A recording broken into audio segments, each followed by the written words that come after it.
वर्तमान सूचना देवा कर्कट राशि संपर्क में कर्कट राशि तीनोटी नक्षत्र एवं 9टी पाद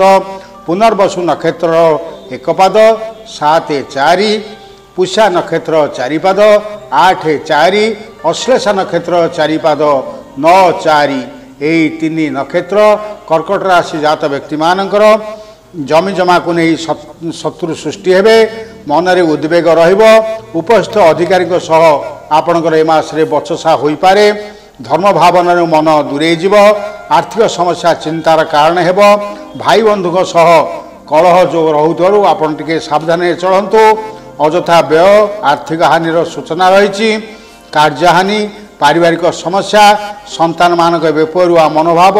आपण मन को ए मासरे अस्थिर करिवो स्वास्थ्य हानिर संभावना रही पड़ोशी सह कलह सम्मान हानिर मध्य सूचना रही अजना शत्रुंग भय आपण को ए मासरे घारिबो मिथ्या अभियोग मन अस्थिर रहिबो ए मासे आपण काहाको अर्थ साहाय्य करंतु नाही जदि काहाको आपण अर्थ देइछन्ती ताल ता आपण पाखु फेरिवार संभावना बहुत कम।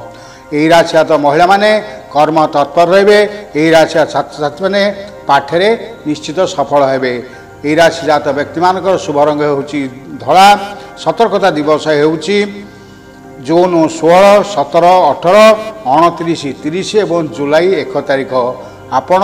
प्रत्येक शिव मंदिर दर्शन करंतु एवं तत्सहित ओं सों सोमाय नमः पुनः थर कहि दउची ओं सों सोमाय नमः यही मंत्र 28 थर जप करंतु जदि आपणकर अशुभ फल थाए ता शुभदायक हेबो एवं जन्म जातक शुभ जोग थाए ता अधिक शुभदायक हेबो।